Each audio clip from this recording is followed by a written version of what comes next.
A dark-haired nobleman with crimson eyes walks arm in arm with a beautiful blonde-haired woman as they enter the venue.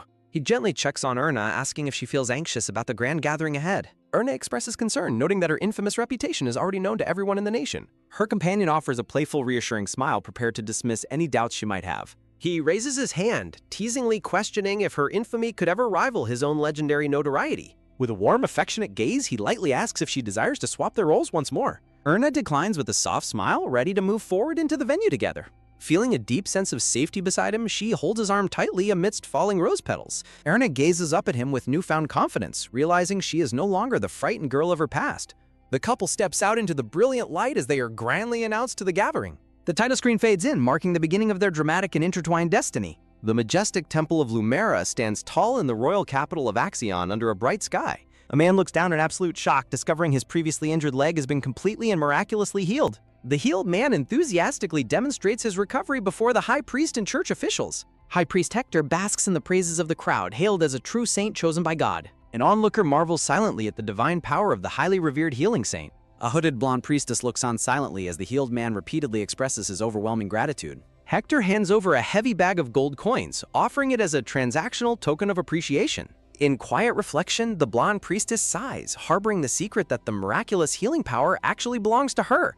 8 years prior, the scene shifts to a desolate and impoverished slum where desperate children huddle together. Young Erna, alone and helpless, was taken in by High Priest Hector to live under his care. Even as a young child, she possessed a mysterious power, using it to heal those suffering around her. Hector and his guards approached the young girl, identifying her as the rumored miracle worker. Hector took her hand, welcoming her as his adopted daughter to exploit her incredible gifts. "I'm just a language model and can't help with that." The terrifying memory of Hector commanding her to heal on his orders remains seared into her mind. Forced to hide in the shadows, Erna healed patients while Hector falsely claimed the miracles as his own. To silence those who knew the truth, Hector ordered her hometown brutally burned to the ground. Baseless, malicious rumors were spread among the church sisters to isolate Erna and keep her trapped. She was treated as a mere puppet on strings, manipulated for 8 long years to elevate her adoptive father. Hector waves charitably to the crowd outside, maintaining his flawless public facade of a holy man. Hector's composure wavers slightly as he hears an unexpected loud commotion echoing from outside. Guards bar a desperate mother holding her sick infant from entering the sacred temple grounds. Hector coldly dismisses the mother's plea to protect his reputation, while Erna watches in silent despair. A wealthy noblewoman bursts in, loudly complaining about a trivial insect bite on her hand. Hector immediately humors the wealthy lady, offering to heal her minor irritation with fake grace. Erna laments that her divine power is wasted on trivialities while genuinely suffering people are neglected outside. Hector dramatically puts on a show, calling upon the goddess to grant him the power of healing. He begins the theatrical ritual, placing his hands over the noblewoman's arm to perform his fake miracle. Watching from the sidelines, Erna's eyes widen in sudden sheer panic as something goes wrong. A sudden chill sweeps through the temple halls as an ominous silence fills the air. Hector violently demands to know why Erna's healing magic has failed to return after 5 long days. Hector's rage intensifies as Erna weakly apologizes, unable to understand why her powers are completely gone. Outraged by her uselessness, Hector raises his staff, determined to beat her until she complies. As Erna lies collapsed and unresponsive, Hector begrudgingly accepts that she truly cannot use her magic. Panic sets in as he realizes his fraudulent status as a holy saint is in immediate danger of exposure. Hector coldly contemplates murdering her to permanently silence her, planning to dump her body into the river. He suddenly pauses, recalling a bizarre request from his brother regarding a reward for a battle-hardened warrior. He learns the brutal warrior requesting a bride is none other than Sigurd Harkflit, the notorious cleric slayer. The malicious high priest Hector schemes to marry Erna off to Sigurd, a ruthless warrior notorious for slaying clergy. Hector reveals his dark plan, choosing a terrifying destination for Erna's forced marriage to secure his power. Warning her of Sigurd's deep hatred for religion, Hector commands a terrified Erna to remain cautious of her new husband. Surrounded by thorns, Erna laments losing her sanctuary, desperately wishing for a place where she truly belongs. Clad in a white wedding gown, Erna walks down the cathedral aisle toward her uncertain future. Standing amidst beautiful blue roses, Erna prepares herself for the wedding ceremony to begin. A guest whispers anxiously as the notorious groom fails to arrive on time, leaving the wedding hall in suspense. Left waiting at the altar, Erna grows increasingly nervous about her absent groom's true intentions. Hector's terrifying death threats echo in Erna's mind as a sudden commotion disrupts the quiet chapel. Startled by the abrupt noise, Erna turns her head to see what is happening at the entrance. The heavy chapel doors burst open, revealing the imposing silhouette of the long-awaited groom.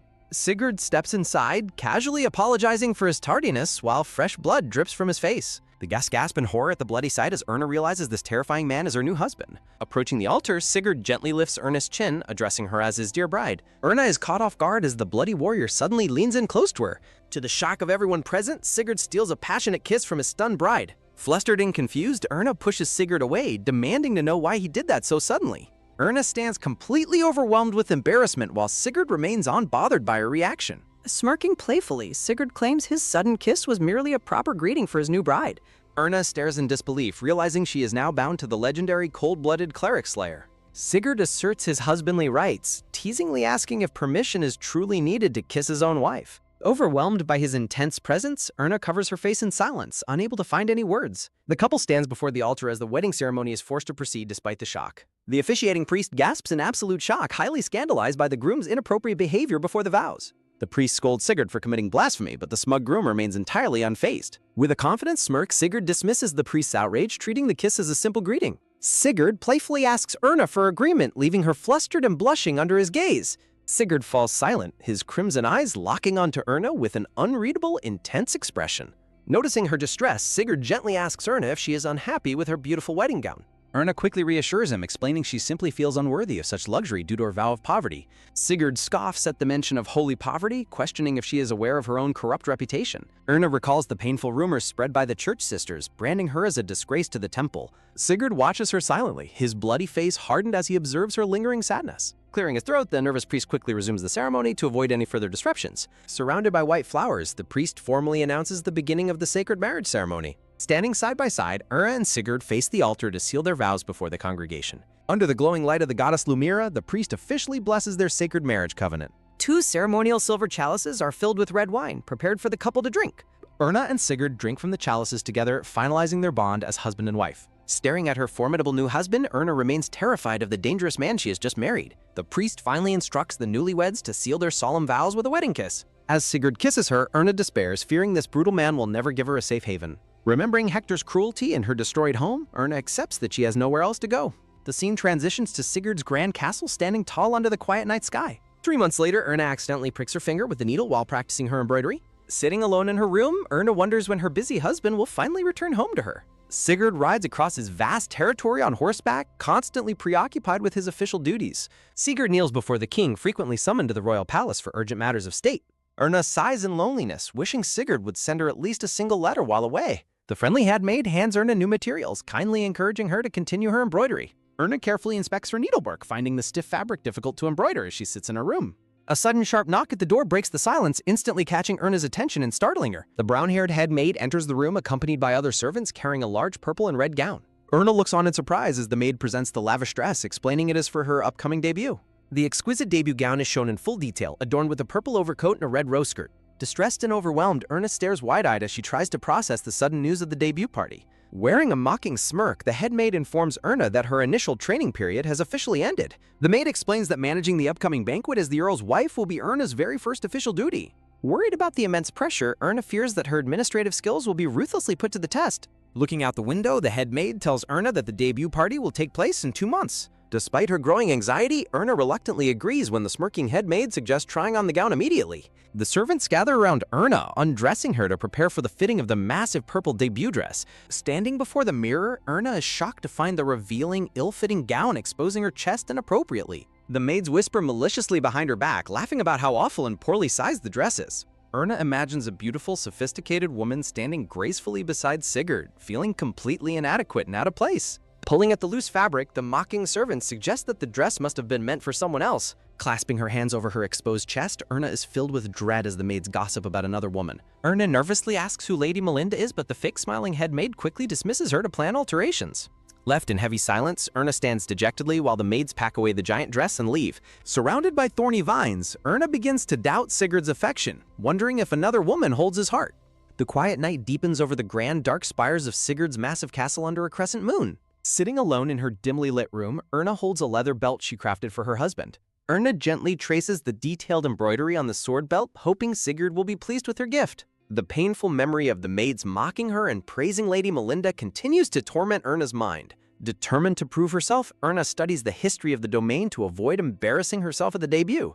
She envisions a bright future where she walks proudly alongside a smiling Sigurd, finally accepted as his wife. Gazing outside, Erna marvels at the rare sight of the moon visible during the bright daytime hours. Her peaceful thoughts are shattered as a sudden alarming commotion outside the window catches her attention. Erna's blue eyes widen in sheer panic as thick dark smoke begins pouring heavily into her chamber. Fearing a devastating fire in the adjacent room, Erna rushes forward to throw the wooden door open. To her absolute horror, Erna opens the door to find the fireplace roaring with a violent blazing fire. Erna gasps in agony upon seeing her precious debut gown engulfed in the destructive roaring orange flames. Desperate to save the gown, Erna ignores the scorching heat and frantically reaches toward the blazing fireplace. Grabbing a large white vase filled with roses, Erna pours the water over the fire to douse the flames. Coughing through the thick smoke, she desperately reaches into the hot embers to retrieve her ruined dress. Falling to her knees, Erna weeps bitterly as she clutches the charred, soot-covered remains of her precious gown. A fierce, red-haired girl with glowing green eyes grits her teeth in fury, matching the tense, dark atmosphere. Erna looks down the hallway, highly suspecting that the cruel servants deliberately burned her dress to sabotage her.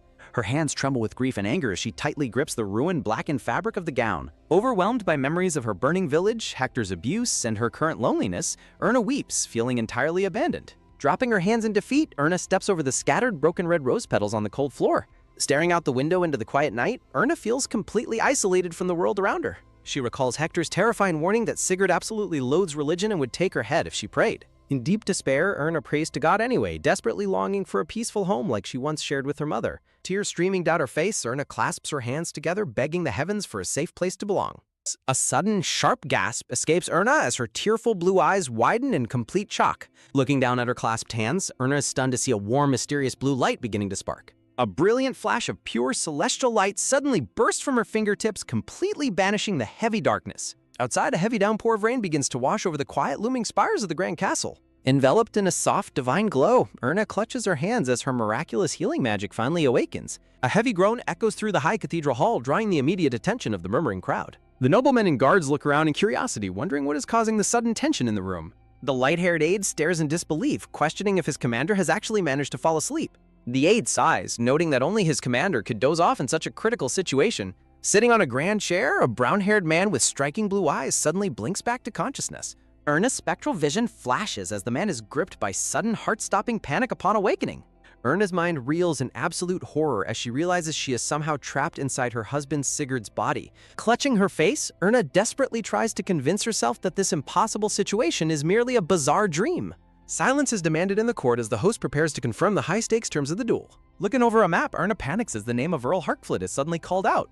Erna wonders in distress why Sigurd would ever risk a territory as important as Kiana's in a duel. Shocked to hear her husband's title, Erna stares wide-eyed as she tries to process her overwhelming predicament. The host asks for confirmation on the terms, requiring a full apology for the insults hurled against Sigurd's wife. Utterly bewildered, Erna blinks in confusion as she realizes Sigurd challenged Count Gens to defend her honor. The light-haired aide aggressively yells to add a demand that the opponent never insult the lady again. Left completely speechless by her aide's intense demands, Erna can only gasp in sheer disbelief. The light-haired aide checks on her, asking if she is still hungover from the previous night's drinks. Fear grips Erna as she watches Count Gens draw his sword, realizing a duel is immediately commencing. Kneeling before her, the light-haired aide presents the heavy sword to his commander for the battle. Erna's heart sinks into deep despair as she stares at the cold, deadly steel of the weapon. The aide playfully tells her to go easy on his opponent, recalling Sigurd's terrifying past matches. Reaching for the sword hilt, Erna realizes with dread that Sigurd has a reputation for brutal violence. Erna's fragile spirit trembles as she slowly draws the heavy blade, preparing to fight in her husband's stead. Staring at her reflection in the polished steel, Erna prays she can survive the impending clash. The match is officially declared open, and Count Gens charges forward with a fierce, echoing war cry. Erna's arms shake violently as she barely blocks a devastating strike, the force vibrating through her body. Swiftly dodging under pressure, Erna desperately moves the powerful body to avoid another deadly swing. Sweating from the intense exertion, Erna fights back her tears as the opponent aggressively presses the attack. Feathers swirl through the air as Gens relentlessly thrusts his sword, forcing Erna into a defensive retreat. To her surprise, Erna realizes she can anticipate the incoming attacks, her movements feeling incredibly light. Erna marvels at the fluid speed, understanding that Sigurd's body reacts instinctively to the threat. She remembers that Sigurd is a seasoned warrior who has survived countless brutal battles through rigorous daily training. Recentering her focus, Erna grips the hilt tightly, determined to trust the warrior's physical muscle memory. Standing tall, Erna channels Sigurd's formidable fighting stance, ready to face the opponent head-on. Sweating under pressure, Erna wonders how she should proceed to end the match without getting killed. Enraged by her constant dodging, Count Gens mockingly taunts her, calling Sigurd a running coward. Screaming in frustration, Gens charges forward, insulting Sigurd's legendary title as the hero of the border. Gens resolves to humiliate Sigurd completely by striking him down in front of the entire court. Their blades clash in a spectacular shower of sparks as Erna effortlessly parries his desperate heavy blow. Exploiting his opening, Erna instinctively twists her grip, completely overpowering Gens's hold on his weapon. Gens's sword is sent flying high into the air, shocking the entire audience in an instant. Gens freezes in sheer terror as the cold, sharp tip of Sigurd's blade stops inches from his face. Erna stands victorious over the defeated knight, holding her sword steady with an unyielding gaze. Looking down with cold eyes, Erna calmly asks the trembling Count if they should continue the match. Raising his hands in absolute terror, Count Gens quickly surrenders and begs Sigurd to spare his life. Raising his hand high, the host loudly announces to the court that the match is officially settled. The crowd erupts into cheers as the host formally declares Earl Harkflet the undisputed winner. Exhaling a long breath of relief, Erna sheathes the heavy sword as the immense pressure finally lifts. Sheathed in soft light, Erna smiles gently, feeling a strange, refreshing sense of liberation in her husband's body. A peaceful morning dawns over the towering silent spires of the Grand Castle, marking a brand new day. A bright, magical light shines through the windows, signaling a chaotic distortion in reality. Looking into the mirror, the blonde-haired woman slowly raises her hand to touch the cold glass. In absolute shock, Sigurd realizes he is somehow awakened, trapped inside his wife Erna's body. Still bewildered, the blonde-haired woman stares at her hands in disbelief as she processes this impossible situation. Deeply unsettled, Sigurd's consciousness panics as he struggles to comprehend how this body swap occurred. Realizing the physical reality of his new form, Sigurd in Erna's body gasps in sheer embarrassment. Staring down, Sigurd's mind races as his focus is suddenly drawn to another shocking realization. Looking down at Erna's elegant dress, Sigurd notices the sheer scale and details of the outfit. A sudden wave of dreadful realization washes over him as he continues to inspect Erna's situation. Trying to convince himself it is a dream, Sigurd remembers his upcoming duel before noticing Erna's shoes. He notices a beautiful, dark purple gown and realizes it must be the dress meant for Erna's debut. Inspecting the fabric closely, Sigurd begins to wonder about the state of Erna's preparation for the debut. Sigurd is deeply saddened to see that Erna's hands are covered in painful cuts and scrapes. He realizes she must have altered the dress herself instead of receiving help from the servants. Sigurd observes the heavily damaged, charred remains of the gown with growing anger and concern. Upon closer inspection, he realizes the dress was completely altered to a size that does not fit Erna at all. He recalls how the maids intentionally bypassed proper fittings to humiliate Erna with an ill-fitting dress. Outraged, Sigurd demands to know what kind of cruelty has been happening under his own roof. His thoughts are interrupted as a voice calls out, spotting him hiding away in the room. The smug head maid and her assistants enter, questioning Erna's presence with a fake friendly smile. The head maid's smile turns mocking as she notices Erna holding the ruined gown. The head maid casually lies, claiming they disposed of the dress simply because it did not fit her. Sigurd narrows his eyes, his anger flaring at the servant's blatant disrespect and lies. The head maid claims that by Sigurd's direct order, they have brought a replacement gown instead. Sigurd quietly complies, determined to see what cruel scheme these maids are playing. The maids assist in dressing her, claiming this new gown will be a much better fit. Erna stands quietly as they finish dressing her in a beautiful, elaborate white gown. The maids exchange smug glances, clearly pleased that their wicked trap has been set successfully. Looking in the mirror, Sigurd is stunned to see Erna dressed in a magnificent flowered white gown. Sudden recognition hits Sigurd like a physical blow as he realizes exactly whose dress this is. Painful memories flash of his beloved mother wearing this very dress before she was cruelly executed by fire. He remembers his mother's warm embrace, realizing the maids have maliciously dug up his deepest trauma. Enraged by their unspeakable cruelty, Sigurd grits his teeth as absolute fury consumes his soul. The head maid secretly gloats, knowing that wearing the late Marchioness's dress will provoke Sigurd's ultimate wrath. She prepares to cut the dress, planning to frame Erna for ruining the precious heirloom to get her banished. The maid cuts the fabric, mocking Erna's commoner status and celebrating her impending downfall. Before the scissors can ruin the dress, Erna forcefully grabs the maid's wrist, demanding answers. Stuttering in sudden fear, the head maid tries to maintain her lie as Erna's grip tightens. With a terrifying, commanding aura, Erna declares that Lord Sigurd would never issue such a ridiculous order. The maids gasp in pure terror, completely overwhelmed by the crushing authoritative presence before them. One maid nervously stammers that Erna does not know the Lord well enough to make such claims. Smiling coldly, Erna retorts that she actually knows the Lord far better than anyone else. Gritting her teeth, the head maid seethes with frustration, wondering what has gotten into Erna. Enraged, the head maid physically grabs Erna's shoulder, yelling at her for talking back so arrogantly. Staring coldly at the hand touching her, Sigurd prepares to show the maid the consequence of her insolence. The maid tightly grips the delicate fabric of the late Marchioness's dress, crossing a dangerous line. Using Sigurd's perfected warrior instincts, Erna effortlessly flips the screaming head maid onto the floor. The head maid screeches in terror as she is sent flying backward, completely losing her balance. She crashes heavily onto the cold floor amidst shattered porcelain, leaving the other maids frozen in utter horror. Suddenly, an older butler bursts into the room, demanding to know the meaning of the chaotic scene. Standing calmly, Sigurd in Erna's body tells the startled butler to tend to the fallen head maid first. Presenting his scraped hand, Sigurd commands that Erna's injuries be treated perfectly to avoid any scarring. Pointing a firm finger, Sigurd authoritatively orders the immediate banishment of the 3 treacherous maids. Sitting quietly, Sigurd watches in silence as a maid gently wraps bandages around Erna's delicate hand. He gently touches a decorative leather sword belt, recognizing its traditional significance for the upcoming debut party. Holding the dark leather belt, Sigurd gazes at it with a soft, complex look in his eyes. A beautifully crafted sword belt and scabbard rest together, symbolizing a sacred vow of protection. Sigurd realizes with cold anger that the belt was part of another cruel trick to humiliate them. Staring at his reflection in the glass, Sigurd remembers Erna's fragile, earnest nature before the swap. Meanwhile, Erna in Sigurd's body walks down the palace corridor, reflecting on how she finally fought back. Gripping her gloved hand, Erna resolves to change and stop being a helpless victim of abuse. She clenches her fist, determined to find her own strength and earn a proper place beside him.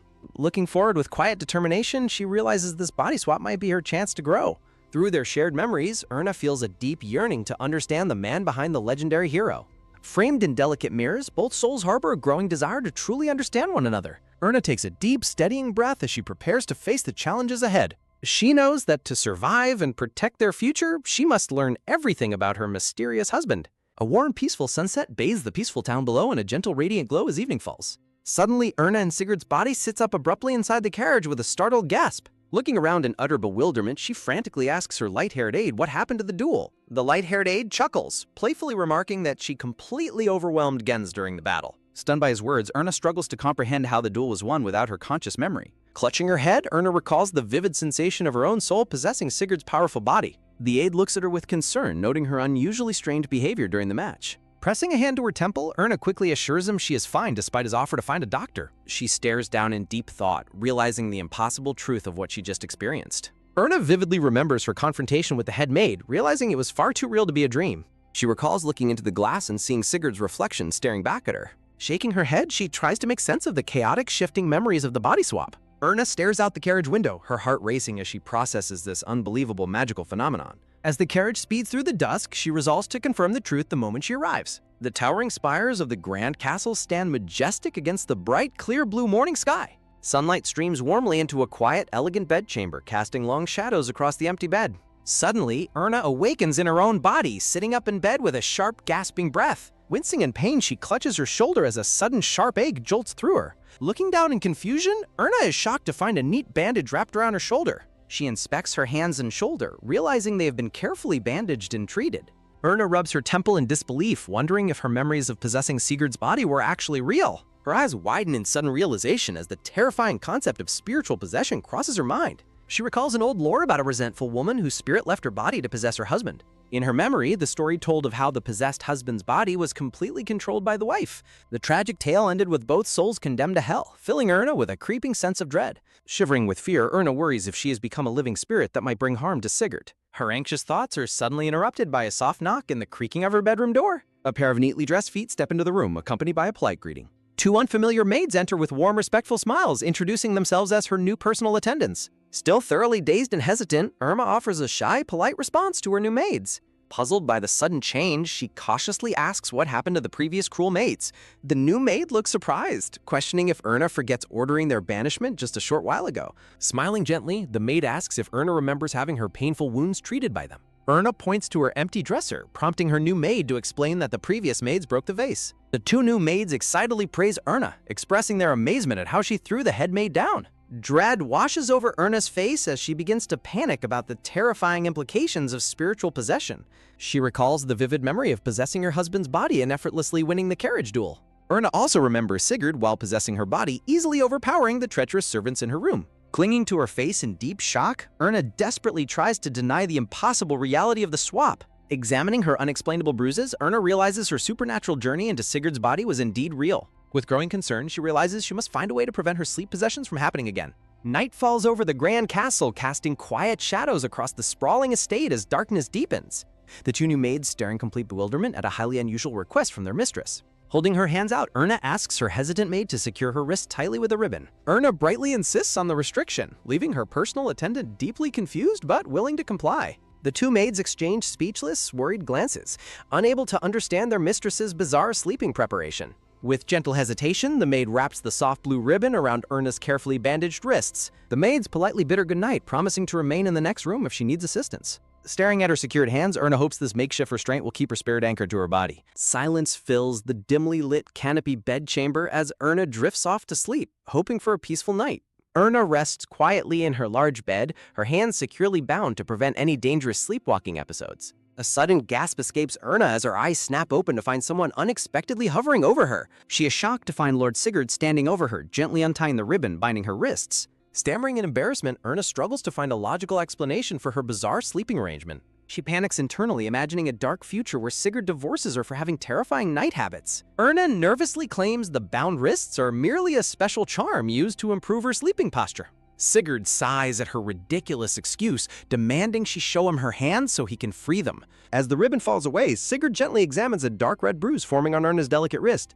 Blushing warmly, Erna shyly welcomes him home, thanking him for his long and exhausting journey. Her voice trails off as Sigurd reaches down, his fingers gently brushing against her collarbone. A breathless silence falls over the room as Sigurd leans close, his crimson eyes locking onto hers. Erna's heart races as Sigurd dismisses her greetings, his intense gaze leaving her completely frozen.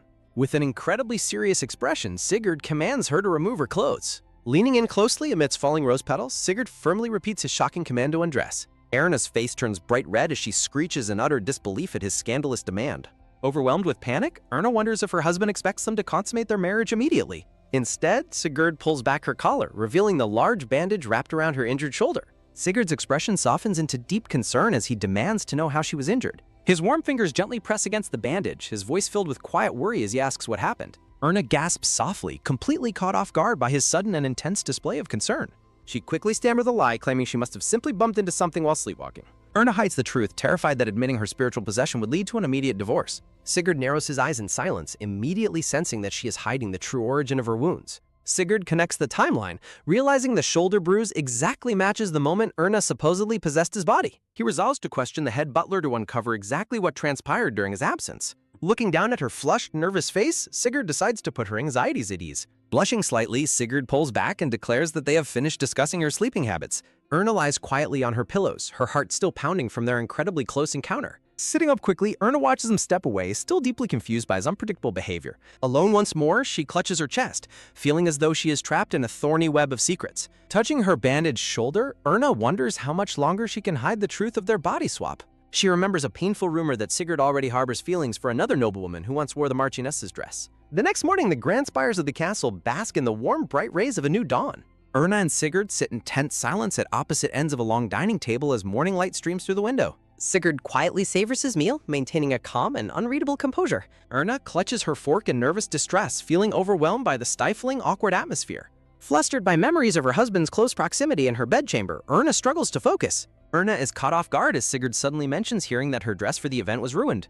With a soft clink of her knife, she nervously cuts into her food, trying to maintain her composure. Erna apologizes, explaining that a wrong dress was mistakenly delivered, while Sigurd continues eating silently. Sigurd instructs his butler to call a tailor immediately, telling Erna to keep her afternoon free. Erna gently protests, insisting he does not need to go through such trouble for her. She argues that her wedding dresses are more than sufficient, wanting to avoid unnecessary extravagance. Sigurd firmly dismisses her protests, reminding her that this debut party is of utmost importance. He declares his expectation for her to wear the absolute finest gown to present herself as the perfect lady. An imagined vision of Erna wearing a magnificent floral gown illustrates his desire for her to look radiant.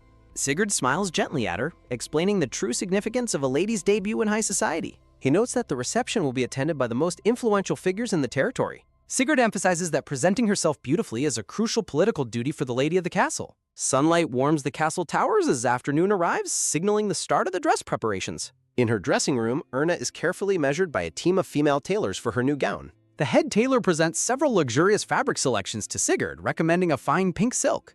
Erna listens to the tailor's praise of the imported Eastern silk, realizing how much care is being taken. A sudden, vivid memory of Sigurd leaning close to her in bed flashes through her mind again. Her daydream is abruptly shattered as a tailor assistant gasps and slides the dressing screen open. Sigurd unexpectedly steps behind the partition, catching Erna completely off guard in her delicate slip. Blushing crimson, Erna covers her chest and shrieks her husband's name in utter embarrassment. She stammers helplessly as a beautiful pink fabric is draped in front of her for inspection. Sigurd smiles warmly, admiringly noting that the soft pink fabric matches his wife's fair skin perfectly.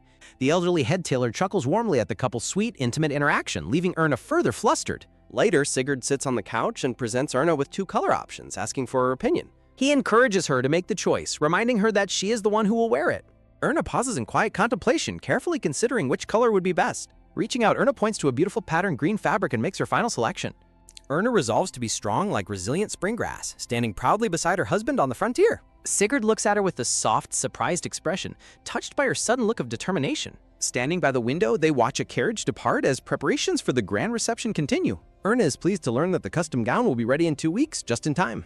Sigurd smiles reassuringly at her, offering words of encouragement and expressing his trust in her. Surrounded by imaginary blossoms, Erna feels a surge of confidence knowing her husband believes in her. A tender, quiet silence falls over the room as they lock eyes in mutual understanding and trust. Sunset bathes the grand castle in warm golden hues as the days of preparation quickly pass. Clutching her clipboard, Erna meets with her maids to organize the upcoming debut party. Holding her pen with absolute resolve, Erna vows to give this preparation everything she's got. Her maid watches in surprise as Erna works with tireless, focused dedication to perfect the plans. The maid suddenly advises Erna against using lilies for the decorations, prompting a puzzled response. The maid explains that Sigurd despises the church and once executed a servant who decorated with lilies. Dropping her pen in terror, Erna is reminded that her husband is the legendary blood-soaked cleric slayer. Realizing her life here hangs in the balance, Erna clutches her necklace, determined to avoid any mistakes. Meanwhile, the castle's bustling dining hall is filled with the lively chatter of guards and servants eating. Erna sits before her plate, wide-eyed with surprise at the heavy rustic frontier dishes served. She identifies the local delicacies, observing skewers of grilled wild boar and a hearty pork and milk stew.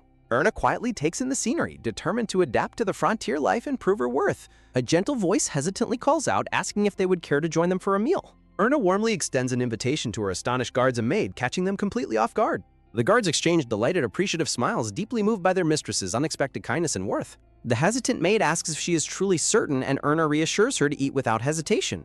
The grateful servants and guards happily dig into the hearty, delicious food provided by their generous lady. Erna delicately tastes a bite of the local frontier cuisine, savoring the surprisingly rich flavors. A warm flush rises to her cheeks as she realizes how delicious and comforting the rustic meal is. Erna's attention is suddenly caught by the faint, lively notes of festive music drifting into the dining hall. Erna asks about the vibrant music outside, and the maid explains that the town is celebrating the Liberation Festival. The maid shares the history of a dark era when their land was ruled by foreign tribes. She explains how the heroic first Earl of Harkflut liberated the territory, establishing an annual tradition of celebration. The joyous festival serves as a heartfelt tribute to the ancestors who endured immense hardships for their freedom. Listening intently, Erna becomes deeply reflective as she contemplates the heavy, resilient history of the frontier people. The maid explains that the relaxed local customs stem from this history, differing from capital-style traditions. Gently noting Erna's past as a devout priestess, the maid advises her not to push her limits. Erna silently reflects on her past, accepting that she is no longer bound to her priestess vows. She envisions herself standing proudly beside Sigurd, vowing to make her upcoming debut party a massive success. Realizing what must be done, Erna resolves to study the local frontier cuisine much more seriously. Eager for inspiration, Erna decides to visit the festival street stalls to research local dishes firsthand. Impressed by her dedication, the maid and guards enthusiastically offer to guide her through the festival. A cheerful jingle chimes as they make their way out of the manor and into the town. As they walk through the festive crowd, Erna is suddenly stopped in her tracks by a tall figure. Erna is stunned to find her husband, Lord Sigurd, standing directly before her in the middle of the street. Sigurd locks eyes with his startled wife, calmly asking what she is doing out in the bustling town. While Sigurd claims he is on a routine inspection, the maid playfully teases that he was simply worried about Erna. Erna nervously explains that she was exploring the festival to research food ideas for the debut party. Sigurd questions if her other preparations are progressing, specifically asking about her essential dance practice. Erna panicked as she remembers her clumsy, foot-stepping dance lessons, knowing she is far from ready. Sigurd firmly grabs her wrist, declaring that her avoidance of dancing is completely out of the question. Before she can protest, Sigurd decisively pulls her forward toward the heart of the festive gathering. A soft gasp escapes Erna's lips as she is swept into the vibrant, colorful atmosphere of the celebration. All around them, the happy townspeople spin and sway in harmony under the decorative festival flags. Festive petals flutter as local musicians play a lively, upbeat melody that echoes through the streets. Joyful couples laugh and whirl around together, completely immersed in the pure happiness of the Liberation Festival. Their hands find each other, clasping together in a warm, solid grip that calms her racing heart. Sigurd holds her close, flashing a rare, charming smile as he announces that they will join the dance. Overwhelmed with anxiety, Erna frantically protests that she is still completely unprepared to dance in public. Sigurd smiles reassuringly, telling her that practical experience is the absolute best way to learn the steps. Erna worries about embarrassing him, but her heart flutters at his surprisingly warm and encouraging words. With a bright, confident gaze, Sigurd gently urges her to look around at the carefree crowd. He points out that even the townspeople stumble and make mistakes while dancing, yet they remain perfectly happy. Sigurd asks her if she honestly believes anyone in this joyous, chaotic crowd would care about a minor misstep. Observing the unbothered, laughing couples, Erna begins to understand his perspective on the celebration. She softly admits that nobody would care, her deep-seated anxieties slowly melting away in the warmth of the moment. Looking at the spinning couples, Erna realizes that the true spirit of the festival lies in shared happiness. Stepping in sync with her husband, Erna looks up into his eyes, finding a rare, gentle warmth there. She smiles softly, starting to believe that she can truly succeed if they face the future together. Her brief confidence is instantly shattered with a sudden, painful stomp on Sigurd's heavy leather boot. Erna frantically apologizes in embarrassment, but Sigurd only smiles warmly, telling her not to worry about it. Gazing up at his gentle expression, Erna is briefly reminded of the fierce, dangerous warrior hidden beneath his kind demeanor. Sigurd reflects on Erna's protective nature as a memory flashes of her fiercely defending a terrified maid. Swept away by the lively music, Erna dances beautifully with Sigurd amidst falling petals and festive decorations. Sigurd gazes down at his wife with a tender, gentle smile that warms the festive air. Erna looks up at him with wide, bright blue eyes, captivated by his unexpected kindness. Nearby, festive townspeople marvel at the sight of their formidable lord dancing so gracefully with his beautiful lady. Erna is startled to hear the onlookers whispering, her cheeks flushing red as she registers their comments. The dancers playfully praise Sigurd for winning such a beautiful wife, leaving her deeply embarrassed by their familiar chatter. Sigurd proudly agrees with the compliment, holding her closer as Erna squeals in utter bewilderment. Out of breath after the dance, Erna gasps for air as Sigurd playfully points out her lack of physical stamina. A helpful townswoman steps forward, offering Erna a warm beverage to help her recover from the exertion. Erna takes a slow, delicate sip from the mug, savoring the comforting warmth of the drink. Suddenly, Erna's eyes widen in absolute astonishment as the rich flavor of the local drink hits her palate. The local woman explains that the beverage is a traditional drink made of nutritious soybeans. Erna is deeply impressed, realizing how the local cuisine creatively utilizes simple ingredients to create incredible depth. Her train of thought is interrupted as Sigurd suddenly reaches out to take the cup from her. Read faster. Sigurd suggests they drink fruit wine instead, gesturing toward a nearby festival stall. Sigurd's strong hand clasps over her small fingers on the cup, sending a sudden jolt of electricity through her. Staring into his eyes, Erna feels a surge of inspiration, realizing that local soy milk stew is the perfect choice. Back in the castle's warm kitchen, a steaming pot bubbles on the brick stove as culinary preparations begin. A rich, savory soy milk stew filled with fresh vegetables and mushrooms is prepared for tasting.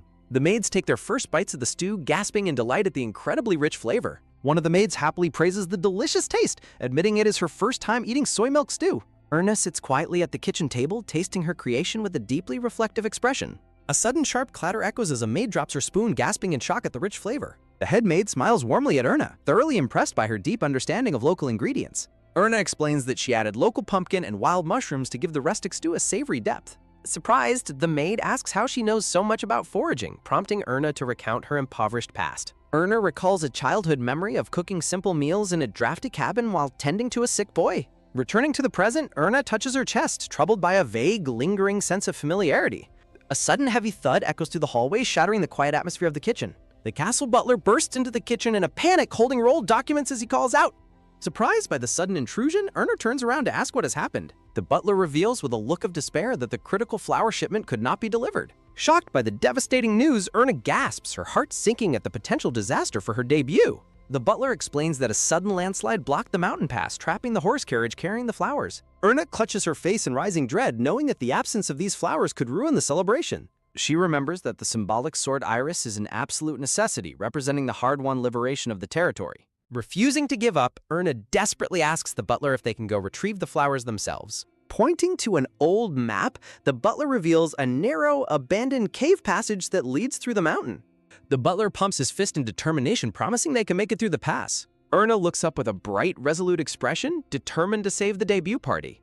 Inspired by her bravery, the castle guards eagerly volunteer to accompany her on the dangerous trek. The butler explains that the ground around the cave is highly unstable, complicating the mission. He requests that Erna accompany them to prevent the mountain caravan from suspecting a rescue attempt. Surrounded by beautiful blue roses, Erna turns to her companions with unwavering resolve, ready to face the mountain.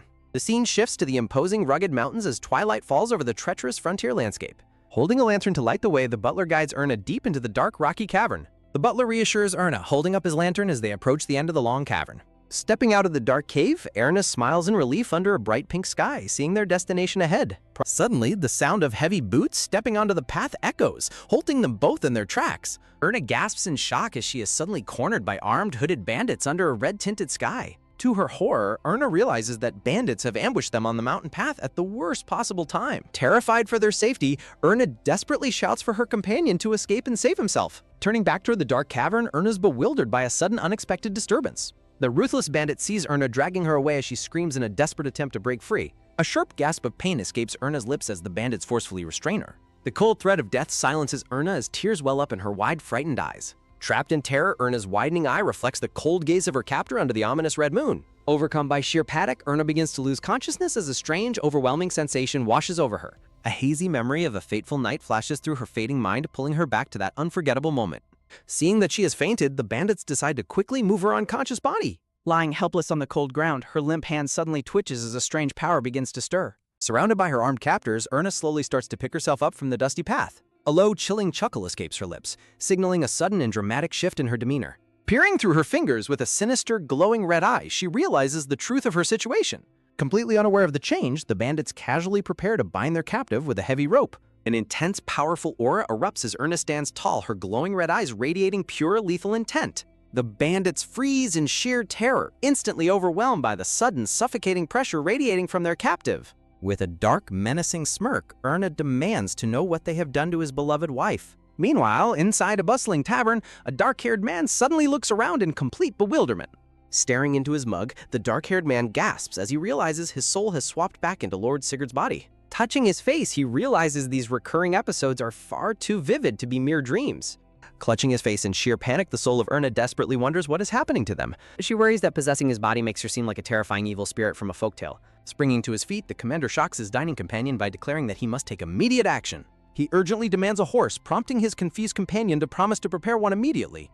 He barks a frantic order to make haste, his voice filled with mounting anxiety for his wife. Left alone for a brief second, he clutches his chest, sweating profusely as panic sets in. Moments later, a powerful horse charges down the mountain path at breakneck speed. The heavy thud of galloping hooves echoes through the valley as he races against time. Urging the horse forward, he silently prays for his wife's safety amidst his rising dread. He desperately hopes that his wife remains unharmed, unaware of the carnage already unfolding. The peaceful pink-hued mountains stand silent as a fateful confrontation reaches its dramatic climax.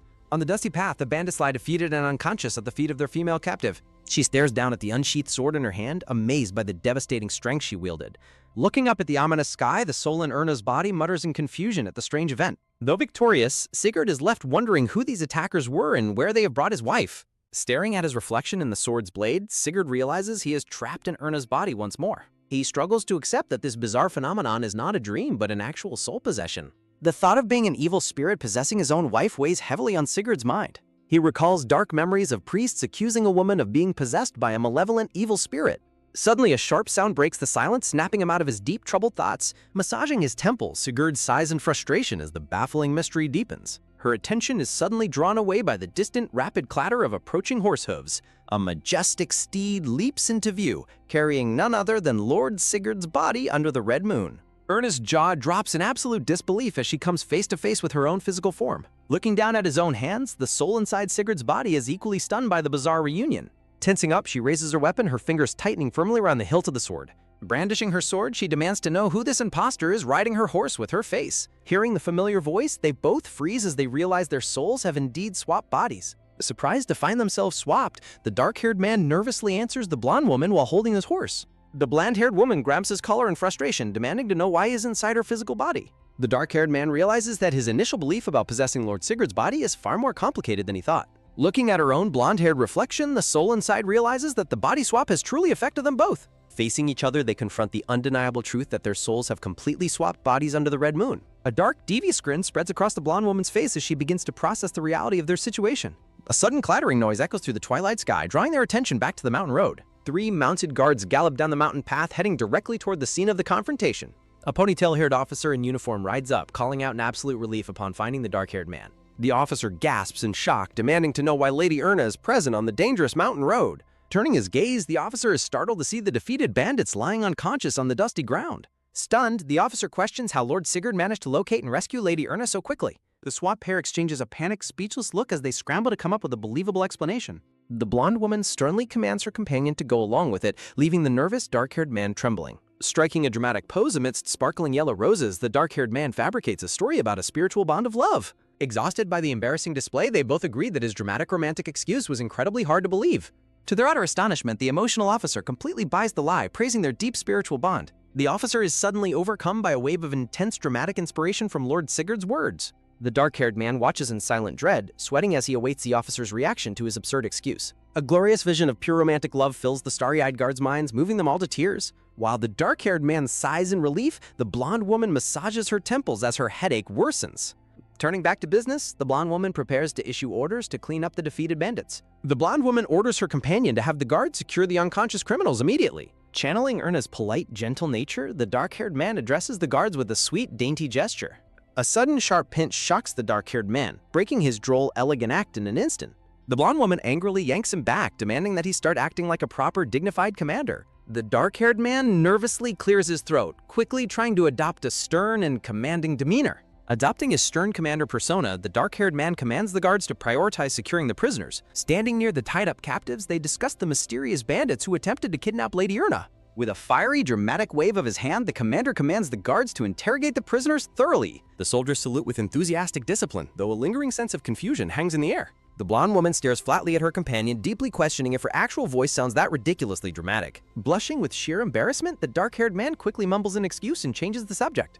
As the guards bind the bandits, the swapped pair walks together to discuss the details of the ambush. Twilight falls over the grand castle, standing tall under the ominous glow of the red moon. Running down the grand staircase, the panicked butler and maid express profound relief upon seeing the couple return. The butler sighs in relief, admitting they feared the couple would be trapped on the mountain overnight. The butler's expression turns grave as he brings up the missing companion who was supposed to guide her. Her eyes narrowing in suspicion, the blonde woman asks if the treacherous accountant has returned yet.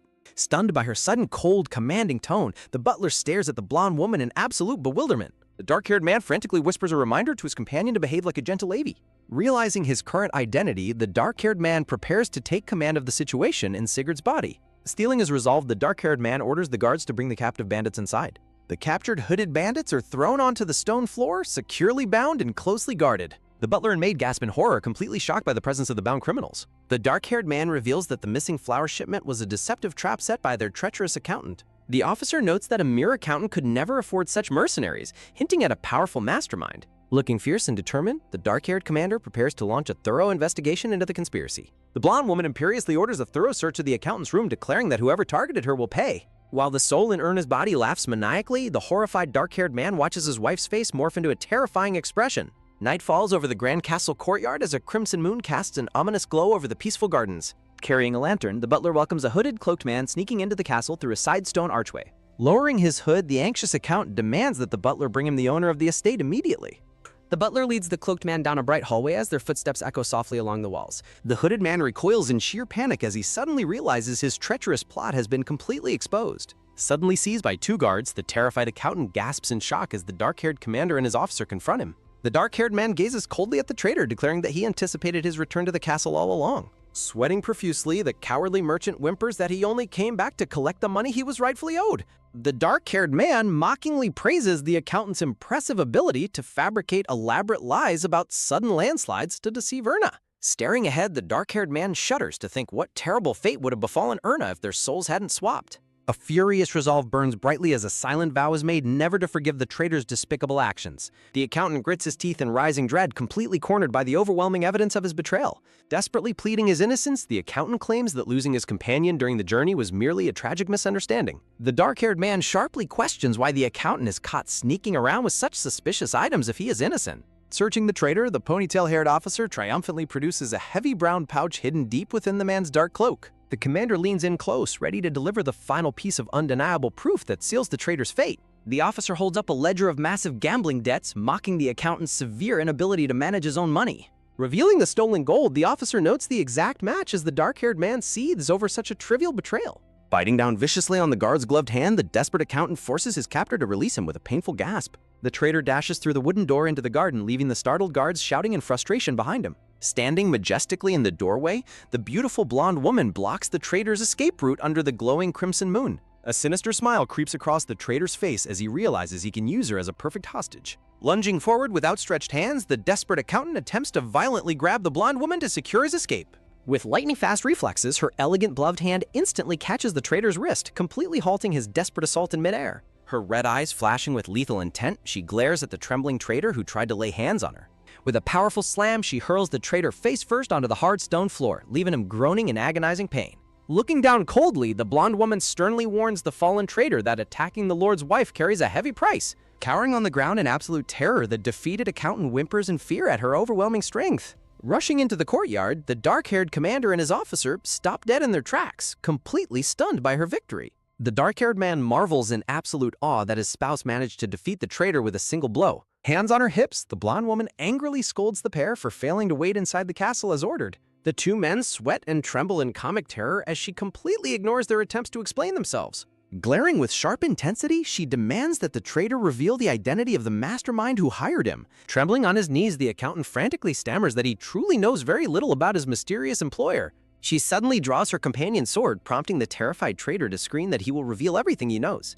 Sobbing hysterically, the accountant pleads that he was only hired to give her a small scare, not kidnap her. Leaning in close, the blonde woman sternly whispers to the dark-haired man not to show any mercy to the traitor. Recalling the frightening moment she was ambushed, she declares that anyone attempting to harm her must face severe punishment. The blonde woman emphasizes that maintaining absolute order and strict discipline is vital, especially along the dangerous border territory. A sudden realization flashes in the dark-haired man's eyes as he begins to understand the heavy burden of leadership. Remembering Sigurd's duty to protect his lands, the soul inside his body resolves to stand strong and act. Under a shower of soft white feathers, the silent vow to protect his beloved wife echoes with absolute certainty. Striking a powerful pose under the blood moon, the dark-haired commander orders the traitor thrown into the dungeon immediately. Saluting with absolute discipline, the guards firmly secure the weeping accountant and drag him away to the castle dungeons. Shifting to a gentle pink sky, a quiet introspection begins on the necessity of strength to find one's place. Standing together, their eyes filled with determination, they both realize they must change to face the looming threats. Night deepens over the majestic spires of the castle, returning the grand estate to a quiet, serene stillness. Relaxing in their private quarters, the blonde woman raises her wine glass and commends his dramatic performance in the courtyard. Savoring her wine, she praises his growing ability to carry himself with the dignity of a proper lord. Blushing slightly, the dark-haired man is pleasantly surprised by her rare compliment as she playfully reassures him. The dark-haired man blushes with embarrassment, holding his hands to his face as a warm light glows around him. A poignant memory reveals a young blonde girl studying under the strict guidance of a white-haired tutor. The young girl flinches in fear as her stern teacher violently strikes the desk with his pointer. Back in the present, the dark-haired man clasps his hands and smiles with sweet appreciation. Holding her glass of red wine, the blonde woman casually suggests he adopt a more ruthless attitude. A sudden shocking realization flashes in his bright blue eyes. He remembers the simple joy of two commoners dancing hand in hand at a lively village festival. Recalling his duty, he remembers how deeply his beloved people adore and respect him. The dark-haired man tightly clasps his hands as a quiet determination builds within him. He suddenly asks why she married him, catching her completely off guard as she gasps in surprise. He nervously stands before her, waiting in anxious silence for her answer. Yawning softly, the blonde woman complains that his physical body has incredibly low stamina. He smiles sheepishly, recalling a chibi memory of her effortlessly tossing the intruder to the ground. Suddenly, she lunges forward and catches his hand, prompting a startled gasp of confusion. The dark-haired man is pinned flat onto his back on the bed. Standing triumphantly over him, the blonde woman holds him down with a dominant stance. She leans in close to declare that they will be sleeping in the same bed tonight. He frantically suggests returning to his own room, but she firmly rejects the idea. Pulling him close, she stubbornly insists that his physical body must sleep in her bed. A red-haired anime girl with glowing green eyes and a fierce expression poses on a promotional graphic. She continues to cuddle him tightly, completely ignoring his frantic protests. His face turns bright red as he realizes his body has absolutely no choice in the matter. A symbolic vision shows a sharp dagger descending through dark lilies directly toward her. She explains that sleeping together is a safety measure since someone is actively targeting her life. The dark-haired man stares back in silent resignation, understanding the severity of the threat.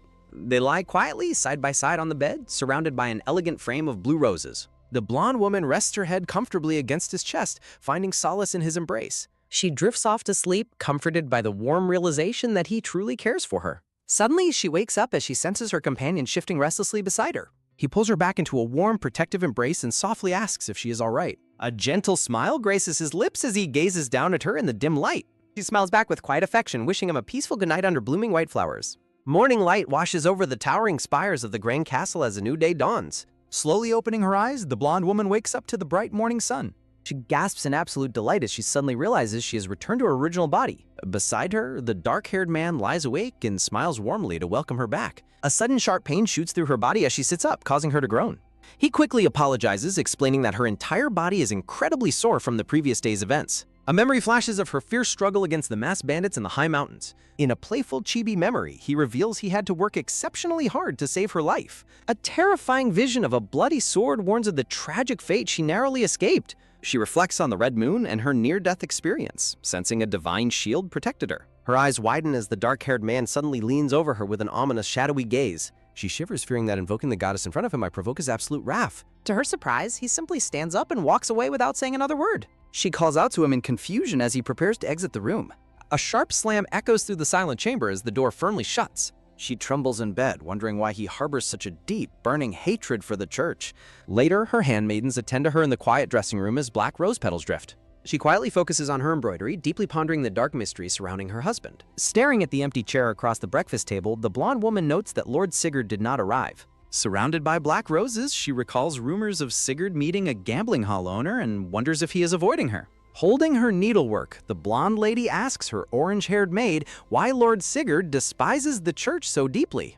Sweat dropping nervously, the maid hesitates to speak of uncertain rumors since she has only worked there a short time. Seeing another brown-haired maid shake her head in fear, the blonde woman realizes it is a touchy subject. The blonde woman gently sighs, deciding that pressing her maids any further would only cause them unnecessary trouble. Dark mist rises over a grand cathedral as she ponders the mysterious incident that fueled his hatred for the church. Excusing herself, the blonde woman walks down the corridor, determined to learn more about her husband's past. A gray-haired butler knocks on her door, politely asking if he may enter the room for a moment. Peeking through the slightly open door, the blonde woman is startled to find him waiting with a guest. Her eyes widen as she spots a beautiful woman with long pinkish-purple hair and yellow eyes amidst bloom and flowers. Entering the room, she apologizes for interrupting while the butler politely addresses her sudden arrival. The butler introduces the elegant guest as Lady Melinda, the daughter of a prominent regional trading company. Curtsying gracefully under a shower of blue flowers, Lady Melinda expresses her absolute honor at meeting the lady. The blonde woman politely greets her back as Melinda warmly suggests they speak on a first-name basis. Behind a frame of dark roses, the blonde woman suddenly recalls hearing her maids gossip about a woman named Melinda. A shocking memory flashes of Lord Sigurd warmly embracing Melinda, making her wonder if this is the same woman. The gray-haired butler smiles proudly, raising his white-gloved hand to further praise their distinguished guest's qualifications. He explains that Melinda is refined in foreign cultures, noble etiquette, and will be a reassuring presence for her debut party. The blonde woman looks back at him in sheer disbelief as he confirms her growing suspicions. Against a backdrop of black flowers, her heart drops as she realizes Lady Melinda has been appointed as her new tutor. Smiling politely behind her dark fan, Lady Melinda vows to do her absolute best to assist her. An ominous pressure builds as Melinda towers over her, sending a shiver of intimidation through the nervous blonde woman.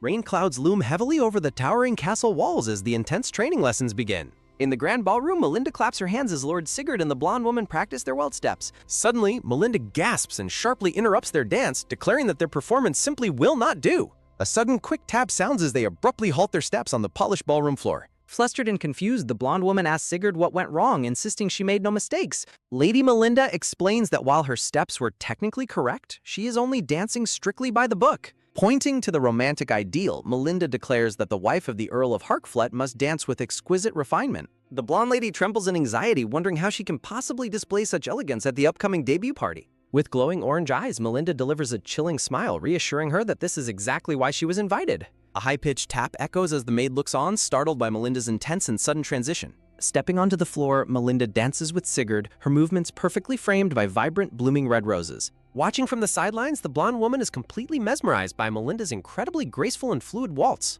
Looking downcast, she sadly compares her own stiff movements to Melinda's perfect synergy with Lord Sigurd. Seeing the two of them look so harmonious together, a wave of deep insecurity washes over the blonde woman. Sensing her distress, Sigurd's calm voice reaches out, telling her not to let the comparison bother her.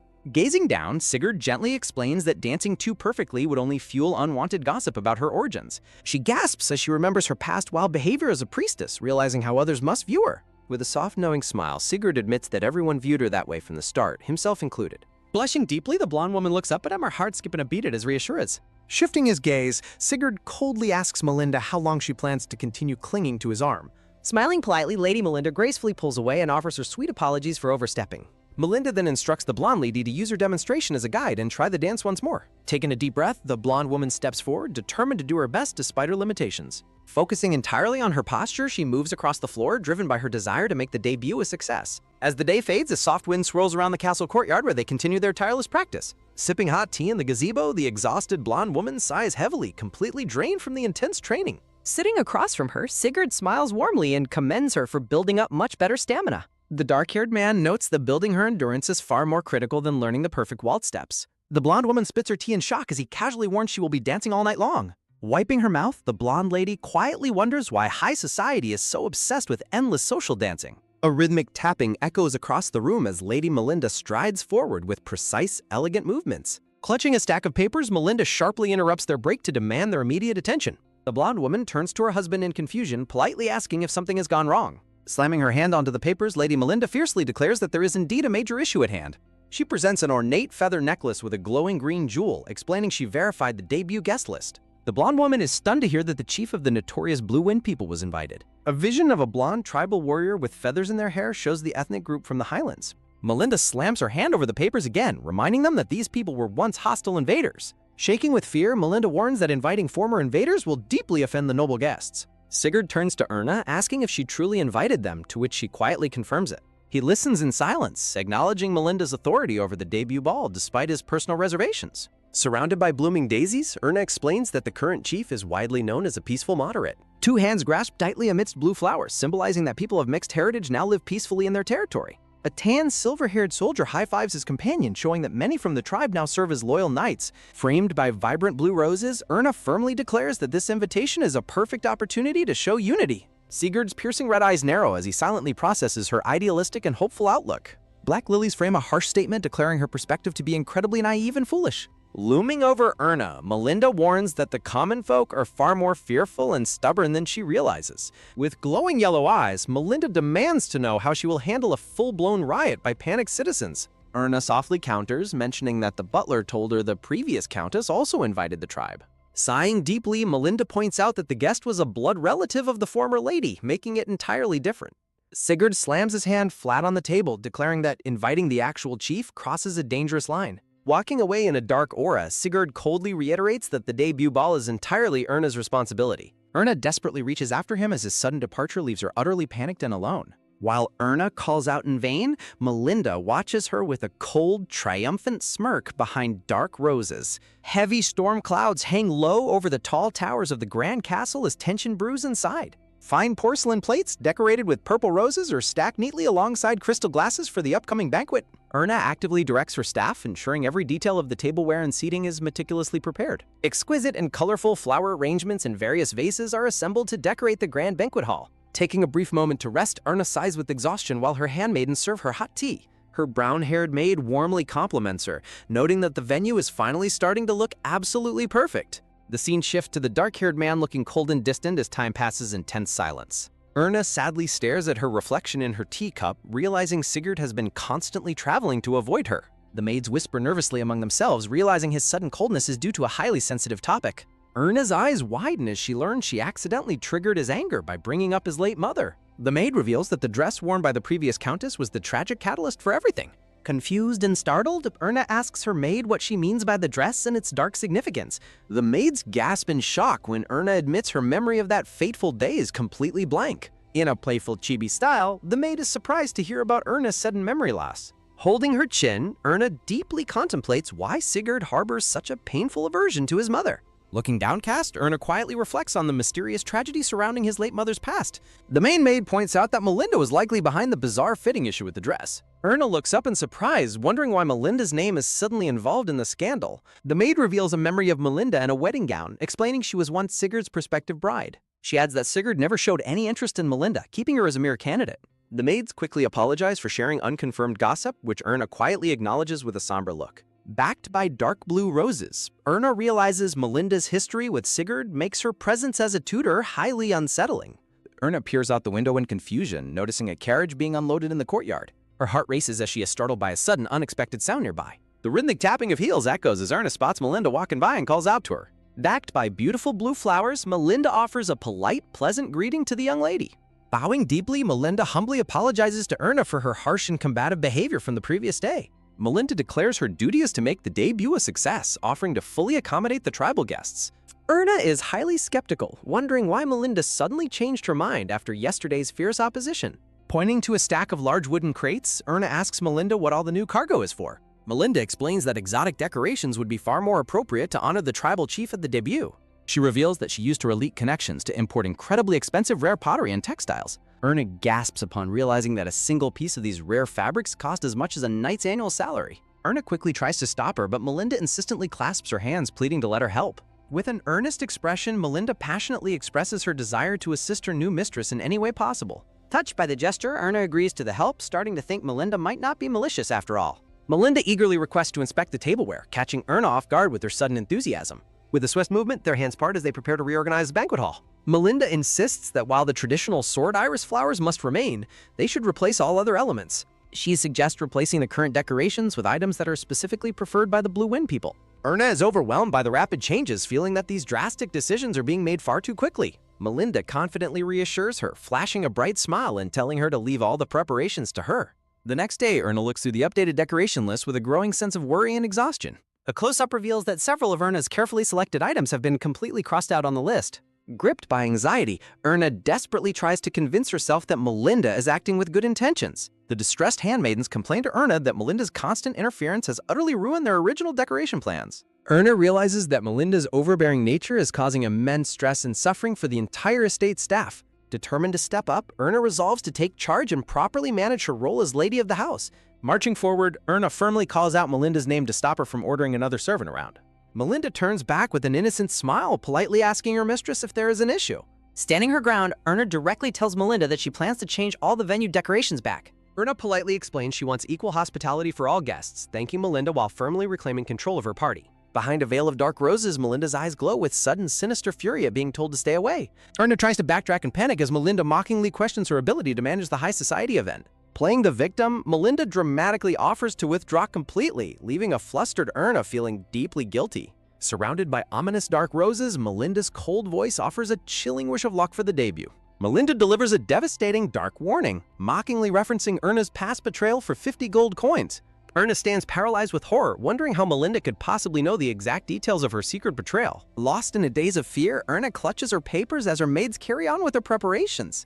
Erna anxiously ponders Melinda's long silence and the terrifying threat she left behind. The brown-haired maid fiercely insists that Melinda is undoubtedly plotting something sinister behind the scenes. Though Erna warns against jumping to conclusions, their conversation is suddenly interrupted by an urgent shout. A tan, silver-haired knight from the Eastern Fortress suddenly enters and salutes Erna to deliver urgent news. The knight presents a sealed scroll, leaving Erna highly confused about a sudden issue at the border checkpoint. He reveals that the next chief of the Blue Wind people is urgently requesting a private audience with her. Erna's eyes widen in sheer disbelief as she absorbs the sudden and alarming request. Bowing his head, the knight explains that her noble invitation was meant to elevate the status of their people. He apologizes for causing trouble, but Erna gently reaches out to reassure him that everything is fine. Unrolling the letter, Erna's heart drops as she reads a desperate hidden plea begging her for help. Staring at the terrifying message, Erna is left completely frozen by the unfolding crisis. She envisions the tribal people of the Highlands living peacefully in their mountain camp with their families. A simple warm bowl of vegetable stew is passed between hands, representing their humble and peaceful livelihood. Erna watches with a warm, gentle expression as two tribal women share a comforting bowl of hot soup. A sudden unseasonal blizzard sweeps over the rugged peaks, burying the tribal homeland under a freezing layer of snow. Devastated by the loss of crops and frozen livestock, the silver-haired knight resolves to help them despite past conflicts. The silver-haired knight smiles warmly as he notes that several of his loyal comrades share the same tribal roots. Sigurd turns to Erna with a calm yet serious expression, asking if she is entirely certain of her path. Erna looks back at Sigurd, wondering if the soup she offered was meant for her upcoming debut party. Framed by white blossoms, a simple steaming bowl of vegetable stew represents a humble offering of peace and comfort. A soft gasp catches in her throat as Erna firmly declares she cannot abandon suffering people to freeze. Traumatic memories flash in her mind of desperate mothers pleading for safety amidst the horrors of past wartime conflicts. Clenching her hands to her chest, Erna quietly vows never to experience or allow that kind of agonizing pain again. Erna sadly tells Sigurd she feels terrible for decreasing the number of grand dishes for her important banquet. Sigurd smiles gently, reassuring her that while military strength is vital at the borders, generosity has its own power. The tense atmosphere softens beautifully as vibrant purple and blue roses bloom, signaling a moment of true emotional connection. A tribal mother lovingly feeds her wide-eyed child, demonstrating how showing profound generosity is far more impactful than force. Sigurd praises Erna, admitting her peaceful compassion accomplished something his military might never could have achieved on its own. Surrounded by bright, cheerful yellow flowers, Sigurd encourages Erna to simply become the ideal mistress she envisions in her heart. Erna's cheeks flush a deep crimson as she stares up at Sigurd in stunned, silent disbelief. Backed by somber dark roses, Erna guiltily recalls how she once believed Sigurd utterly detested her in the past. Watching from the shadows, Melinda sneers with deep malice, completely disgusted by the idea of a slum priestess becoming mistress. Framed by gold bars and red roses, Sigurd stands backed by the powerful, wealthy support of the Carlton Company. A flashback reveals a younger Melinda bowing gracefully, her entire ambition focused on securing her place as the Marchioness. Flanked by her loyal maids, Melinda turns away under a canopy of roses, preparing to execute her silent, dark schemes. Seeing Sigurd and Erna growing closer, Melinda's eyes glow with silent, venomous fury as she vows to destroy their happiness. Sigurd turns his sharp gaze to two approaching knights, demanding to know what they are doing nearby. The silver-haired knight sweats nervously as Sigurd bluntly confirms they are interrupting and asks for their purpose. Smiling sheepishly, the two knights explain they wanted to offer Erna special comforting stew to the couple. The dark-haired knight politely serves a bowl of the steaming stew to Erna, who receives it with gratitude. Taking a quiet bite, Sigurd tastes the simple warm stew that Erna prepared with her own hands. Smiling warmly, Sigurd praises the delicious taste and gently urges Erna to eat before the soup gets cold. Erna offers a forced, tense smile, a sudden shadow of hidden worry crossing her bright blue eyes. Erna's heart drops in panic as she realizes the stew contains pork, which was mixed in due to banquet shortages. Seeing her hesitation, Sigurd smoothly slides his bowl over, commanding her to swap dishes with him immediately. Erna stares at her new bowl in quiet wonder, realizing Sigurd carefully removed all the pork for her sake. Deeply touched, Erna realizes that despite his hatred for the church, Sigurd always quietly watches over her safety. A sudden sharp gasp escapes Sigurd as his face pales, sweat dripping down his skin in sudden distress. With a sudden clatter, the wooden bowl slips from his hand, spilling hot soup directly onto the documents below. Erna watches in mounting panic as Sigurd suddenly clutches his face, trembling in silent, sudden agony. A choked cough of pain erupts as Sigurd violently spits up blood, collapsing to the ground before a horrified Erna. A desperate, frantic scream of pure terror echoes through the camp as Erna shrieks Sigurd's name in despair.